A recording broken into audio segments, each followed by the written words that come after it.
Vidéo du jour, bonjour. La vidéo d'aujourd'hui m'a été demandée par une cliente qui a une amie à elle qui se posait des questions sur ce sujet-là. Et c'est tout simplement tout ce qui tourne autour de l'engagement des postérieurs en fait. C'est vrai que c'est un sujet auquel tous les cavaliers sont confrontés à un moment ou à un autre. C'est est-ce que le cheval engage? Est-ce que le cheval travaille bien son dos? Ça, c'est à chaque fois que votre coach vous dit, voilà, il pousse pas assez, euh, il tend pas son dos, il est pas tendu sur son mort, des trucs comme ça, il est pas dans ses traces. En fait, c'est tout simplement ce truc-là qui vous manque, quoi, l'engagement des postérieurs. Et il est essentiel, tout simplement pour le bon fonctionnement du cheval, qu'il puisse muscler correctement son dos et soutenir le poids du cavalier. Et quand je dis son dos, c'est pas seulement juste le dos, c'est toute la chaîne musculaire qui part de la nuque jusqu'au bout de la queue en fait. Donc voilà. Avoir un cheval qui fonctionne correctement avec son dos, qui engage les postérieurs, etc., c'est super important. Et pour le cheval, et pour résoudre la hantise de la plupart des cavaliers, c'est-à-dire avoir son cheval sur la main. C'est-à-dire avec la jolie attitude, l'encolure arrondie, le chanfrein à la verticale, et voilà. Sauf que ça, on peut l'avoir soit de manière artificielle, en mettant un gros mort, en mettant une bride, en mettant ce que vous voulez, en tirant fort sur la bouche. Donc oui, votre cheval va avoir le chanfrein à la verticale, le bout du nez un peu rentré et tout, et voilà. Mais en fait, le truc, c'est qu'il sera fermé devant, mais il sera pas fermé derrière, comme on dit. Son dos fonctionnera pas, il sera même creux. Et en fait, sur le long terme, vous allez niquer le dos de votre cheval. Donc voilà. Et donc, avant de vouloir obtenir l'attitude de devant, il faut d'abord que ça pousse derrière. Donc ça, tous les chevaux sont pas égaux là-dessus, ni entre eux, ni eux-mêmes par rapport à toutes les allures. Par exemple, entre Don Juan et Kessera, il va être systématiquement à minimum dans ses traces, sinon largement devant, parce qu'il est construit comme ça, parce qu'il a déjà appris depuis longtemps à fonctionner comme ça. Donc voilà. Don Juan, par contre, au pas, ça allait, il est toujours à minimum dans ses traces, sinon largement devant.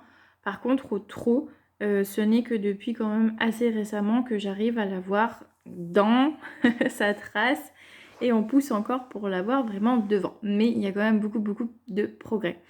Alors pourquoi je parle que du pas et du trot? Parce que comme c'est des allures à peu près symétriques, vous allez pouvoir vraiment le voir que dans la foulée de galop, comme le cheval doit vraiment se propulser plus loin, il n'y a pas de point de repère, mais c'est tout à fait valable aussi pour le galop, il faut que votre cheval pousse.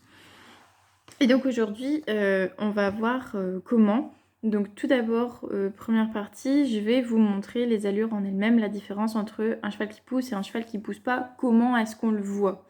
Comment est-ce qu'on voit cette histoire d'engagement des postérieurs. Et ensuite, dans une deuxième partie, on verra les exercices. Le premier exercice, de toute façon, on le verra, c'est les transitions.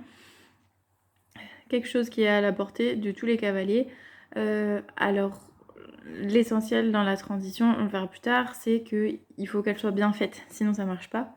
Et le deuxième exercice, c'est quelque chose que j'ai appris très récemment avec une cavalière professionnelle. Ça s'appelle le pas de côté élémentaire. Je vous l'expliquerai tout à l'heure. Donc pour le moment, on attaque déjà avec la qualité des allures. Donc on va commencer d'abord par un pas de mauvaise qualité. Donc c'est tout simplement le pas que vont avoir vos chevaux quand ils sont crispés, contractés. Dans Juan, lui, sa tendance, c'est de marcher un peu trop vite et de latéraliser. C'est-à-dire qu'il va marcher comme un poney islandais, les deux pattes du même côté en même temps. Avec la tête un peu en l'air, donc du coup je suis obligée de bien le réorienter.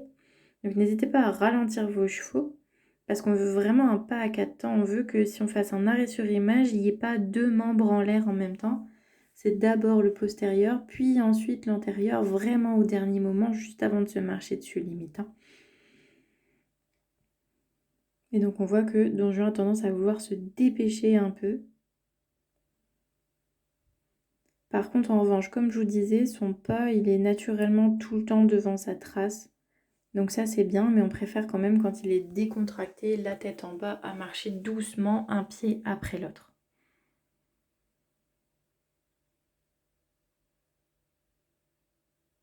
Donc là, c'est à peu près correct.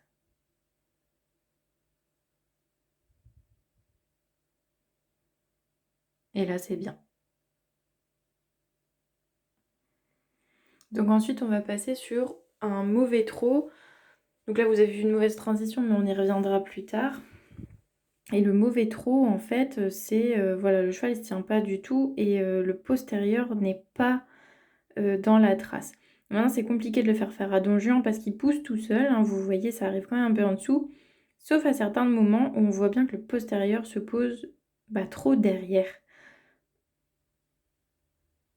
Et là, on passe sur un trot correct, où si je ralentis, vous voyez qu'il vient vraiment se loger à l'endroit où était l'antérieur. Ça, c'est le minimum que vous devez exiger de vos chevaux pour qu'ils soient, comme on dit, bien fermés derrière. Voilà. Comme ça vous garantit que les postérieurs y poussent. Et une fois que vous avez ça seulement, vous pouvez vous occuper de ce qui se passe devant, décontracter la mâchoire. Maintenant qu'on a vu un petit peu tout ça, on va pouvoir attaquer le premier exercice qui sont les transitions. On a pu déjà commencer à le voir. Si le cheval pousse derrière, il est fermé derrière, il est tendu derrière. En mettant du gaz, en fait, ça va l'inviter à venir se tendre devant. Et cette tension, ce contact que vous avez dans vos rênes, il faut surtout pas le lâcher, ni dans les transitions montantes, ni dans les transitions descendantes. Si par exemple, comme Don Juan, vous le verrez, une mauvaise transition, c'est...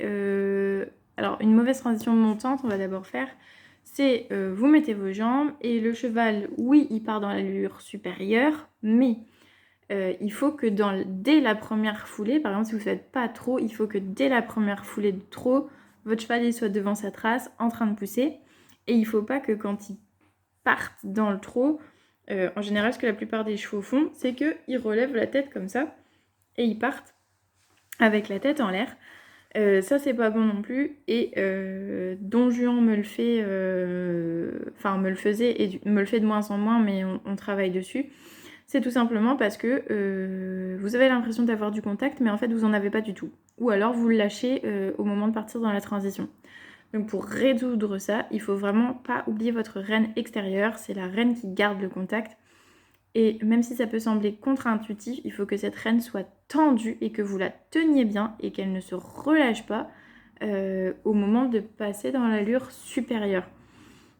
Si votre cheval a le réflexe de lever un peu la tête, et ben c'est pas grave. Raccourcissez cette reine-là, la reine extérieure, et gardez-la tendue. Alors ne tirez pas, mais gardez-la bien tendue et vous partez comme ça avec vos rênes tendues. Donc voilà. Et pour la transition descendante, ce qu'il faut faire attention, c'est que oui, le cheval doit ralentir, repasser dans l'allure inférieure, mais il doit quand même pousser dans sa transition. C'est-à-dire que vous faites trop pas, et ben dès la première foulée de pas, ça doit être un beau pas à 4 temps avec les postérieurs qui repassent devant les antérieurs quand même. Et ce qui est important aussi, c'est qu'il ne s'effondre pas sur ses antérieurs, qui plantent d'un coup et qui tombe comme ça, qui se ramasse sur lui-même. Et pareil que pour la montante, sa tête ne doit ni partir en l'air sous l'action de vos mains qui tirent dans la bouche, ni s'effondrer complètement vers le bas. Donc voilà, il faut garder un contact constant, régulier et volo. Donc du coup, vous allez voir, à chaque fois avec Don Juan, je vous fais la mauvaise et la bonne transition. Donc voilà. Donc on va commencer par une mauvaise transition. Une mauvaise transition, c'est voilà, Don Juan qui part avec la tête en l'air et sans pousser tout de suite dans son trot, avec un dos un peu creux. C'est vraiment pas joli à voir. Du coup, pour avoir vraiment une bonne transition, il n'y a pas de secret, ça se prépare. Que ce soit une montante ou une descendante, on ne part que quand on est prêt et que son cheval est prêt. Plusieurs fois ici, vous allez voir que dès que je mets mes jambes, Don Juan a tendance à remonter sa tête et à précipiter son pas. et à creuser son dos. C'est pas du tout ce que je veux, donc c'est pas grave, on attend et on recommence. Ici, c'est pas encore le bon moment. Je relâche mes jambes. Je vais le redescendre au niveau de la tête. Et là, je pars en gardant ma reine extérieure tendue. Et du coup, c'est très bien. La même chose dans la descendante, celle-ci est pas belle. Sa nuque se remonte beaucoup trop et il a le dos creux. Donc, on va recommencer en préparant correctement. Ici, elle est bien, mais c'était un peu brutal. Et du coup, on recommence. Donc ici, l'attitude n'est pas ouf. Donc d'abord, je redescends un peu l'attitude de la tête.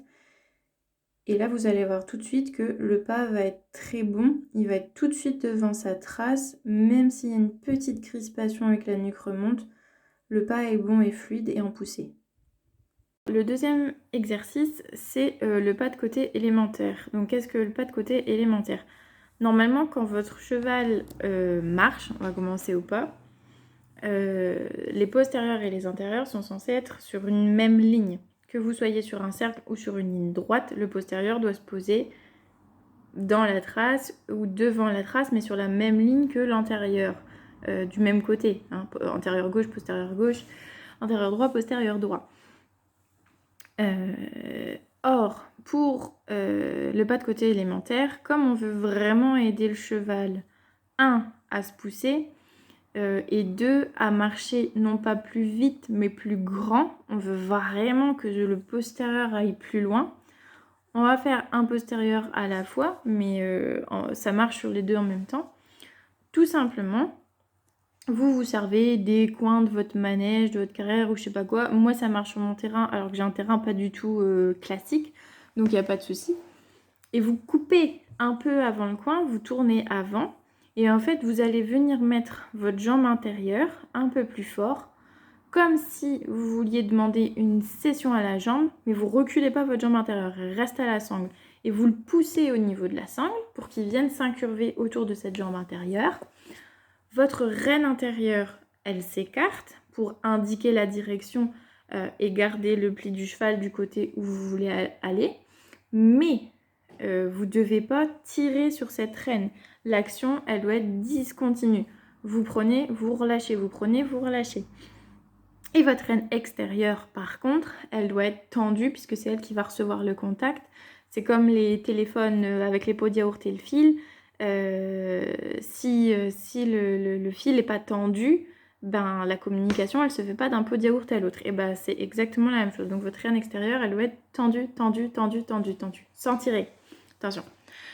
Donc reine extérieure tendue, vous vous accrochez pas à la reine intérieure, mais vous l'écartez, vous donnez le pli, action discontinue, on reprend, on relâche pour décontracter la mâchoire inférieure.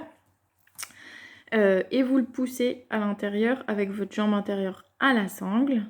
Et vous coupez votre coin comme ça et vous le repoussez en légère, très légère. C'est pas une session à la jambe, mais presque session à la, donc ouais, session à la jambe vers la piste. Ou alors vous faites ça complètement sur un cercle. Vous le poussez un petit peu, vous reprenez droit à peu près, vous le repoussez un petit peu dans le pas de côté, vous reprenez droit, etc. Et qu'est-ce qu'on veut par cet exercice? On veut que le postérieur intérieur s'engage plus, vienne plus devant, et il prend légèrement la direction de l'antérieur extérieur du coup. Il va plus être vraiment sur la même ligne que son antérieur attitré de son côté, mais il va rentrer un peu plus sous la masse, et c'est ce qu'on veut, on veut que le postérieur s'engage. Donc voilà.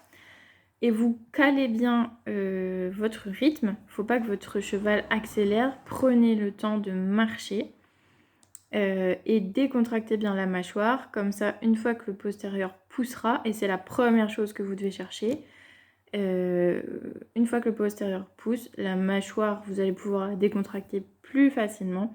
Et votre cheval va se détendre et il va se mettre sur la main, mais on ne veut pas une attitude sur la main haute comme en concours. On veut un cheval bas et rond.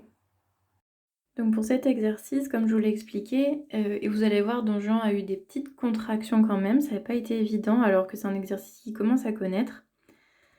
Donc comme je vous le disais, d'abord la jambe intérieure, reine intérieure écartée, et reine extérieure tendue. Là, vous voyez qu'il descend un tout petit peu, mais il faut vraiment aller le chercher et vous allez voir qu'à chaque fois qu'on passe devant une flaque de boue, une flaque d'eau, ou que le sol lui convient pas, il va se remonter. Là, j'ai du mal, là, j'ai du mal, mais je continue à demander et là, boum, il descend. L'essentiel, c'est de garder ça. Mais ça va venir au fur et à mesure avec vos chevaux, soyez pas trop gourmands. À main droite, aujourd'hui, ce jour-là, il a beaucoup mieux réussi du coup. Donc là, vous voyez, il est un peu haut. Je demande avec ma reine intérieure, vous voyez, ma main, elle bouge, elle revient, elle bouge, elle revient. C'est le je reprends, je relâche. Vous voyez ma jambe intérieure qui n'est pas reculée. Elle reste à la sangle. Et voilà Don Juan qui marche la tête en bas, arrondie, la mâchoire décontractée. Même s'il se remonte de temps en temps, c'est pas grave. Et avec un bon pas et devant ses traces. Et vous pouvez voir que le postérieur, il va vers l'antérieur opposé, vers son diagonale en fait. C'est à mi-chemin entre la session à la jambe et l'épaule en dedans. Vous voyez, hop, il marche un peu de travers comme ça. Et c'est vraiment ça qui va lui permettre de s'arrondir. Je reviens juste vite fait sur l'histoire de l'attitude. C'est cette attitude-là qu'on veut, au pas et vous allez voir ensuite au trot. Je veux pas voir le muscle du bas être contracté, je veux le voir relâché comme ici. Et le muscle du dessus, vraiment gonflé et travaillé. C'est pas la tête juste fermée, c'est juste loin, rond et devant. Alors tout au long de cette petite vidéo, vous avez vu que c'est pas facile tout le temps. C'est encore un travail en cours d'acquisition pour Don Juan et moi. Là, c'est le galop qui reste vraiment très très compliqué. Et sur cette vidéo-là notamment, vous pouvez voir, et je vous l'ai dit, que c'est pas parfait tout le temps, puisque comme il avait plu, il y avait des endroits où il y avait des flaques d'eau et de boue, et d'autres endroits où c'était un peu profond, un peu glissant. Et ça, c'est des choses qui sont source de contraction, de tension, et du coup, par exemple, sur cette séance-là, j'ai eu un petit peu plus de mal que d'habitude à avoir vraiment ce que je voulais, donc c'est bien parce que comme ça, ça vous montre à peu près dans quelle situation vous serez dans vos débuts. Peut-être que ce sera pire, peut-être ce que vous avez vu aujourd'hui dans cette vidéo, c'est ce que vous aurez au bout de la deuxième ou de la troisième séance. C'est vraiment une éducation à faire, surtout selon le cheval que vous avez. Et si c'est un jeune qui commence à apprendre, vous lui apprenez comme ça tout de suite, c'est très bien, tant mieux pour lui, et ça va être plus facile pour vous. Si c'est un cheval qui a déjà de la bouteille et qui a appris à travailler, par exemple comme en club, juste sur des rênes ultra tendues, voire tirer la tête en l'air et patati patata, ça va être beaucoup plus compliqué. Donc ouais, et Don Juan, son gros problème, c'est la décontraction et la concentration. Donc pour peu qu'il y ait une flaque, etc. Oui, il était à la verticale, mais il se crispait, donc c'était pas joli, c'était pas le bon fonctionnement, etc. Donc voilà, mais il faut vraiment vous donner le temps avec votre cheval. Et même si l'objectif, on va dire, c'est d'avoir une belle attitude générale et que les gens se focalisent plus sur la position de la tête, etc. et le cheval en place et tout, pensez vraiment que la priorité, c'est l'engagement du postérieur que vous aurez par ces petits exercices-là, donc les transitions, le pas de côté, etc. Après, de toute façon, pour les engagements du postérieur, tous les exercices sont bons à prendre, mais vérifiez bien que votre cheval pousse derrière et que devant, c'est décontracté. Vous prenez tout le travail latéral de base, session à la jambe, épaule en dedans, hanche en dedans, sur un cercle, un demi-cercle, tout ça. Tout ce qui demande l'engagement d'un postérieur, de base, ça va être très très bon pour ça. Par contre, le travail latéral, ça a tendance à prendre sur l'impulsion. Donc une fois que vous avez fini un petit peu vos exercices comme ça, votre cheval comme ça le freine beaucoup. N'hésitez pas à le relancer en avant et n'ayez pas peur de la vitesse. Au début c'était compliqué pour Don Juan par exemple de pousser au trot, donc du coup c'était un trot qui allait très très vite, qui n'était pas agréable à monter. Mais au bout d'une séance et demie, 2 séances, il a réussi, et puis c'est le temps de se muscler aussi, à pousser autant en allant moins vite, en reprenant sa cadence normale de trot. Et maintenant, j'ai quasiment plus trop besoin de surveiller, il est à minimum dans sa trace au trot. Donc si je veux qu'il pousse plus, il faut que je pousse plus. Mais voilà, vos chevaux, une fois que vous leur inculquez ce système de fonctionnement, comme forcément c'est plus agréable pour eux une fois que c'est acquis, ils vont bosser tout le temps naturellement comme ça. Après, il faut surveiller, hein, parce qu'il faut vraiment que ce soit à chaque foulée et pas juste à un moment donné. Mais de toute façon, après, voilà, une fois que c'est acquis, vous serez tranquille. Et ça protège vraiment le dos de votre cheval, son fonctionnement, etc., etc. Donc sur ce, j'espère que cette vidéo vous a plu et vous sera utile. Dites-moi si vous voulez d'autres vidéos de ce genre. Moi j'aime bien parce que ça fait écho à mon expérience tout simplement, hein. Ça fait un moment que je travaille avec Don Juan et j'ai toujours eu l'impression de travailler correctement. Alors oui, mais pas aussi bien que ce que je l'aurais voulu, mais parce que voilà, je connaissais pas tout. Et je pensais avoir certains trucs et avoir un engagement suffisant alors que non. Donc j'aime bien parce que ça fait écho à ma propre expérience et si je peux aider d'autres personnes comme ça, voilà. Et c'est vrai que c'est des trucs basiques, c'est les premiers trucs qu'on devrait apprendre aux cavaliers et aux chevaux et malheureusement c'est pas toujours fait en club, pourtant c'est pas compliqué. Et les profs pensent pas à expliquer, ils disent juste avance, avance, il engage pas ou il pousse pas ou machin, mais ils vous disent pas qu'est-ce que ça veut dire et comment l'obtenir. Voilà. En attendant la prochaine vidéo, prenez soin de vous et prenez soin de vos loulous. Salut!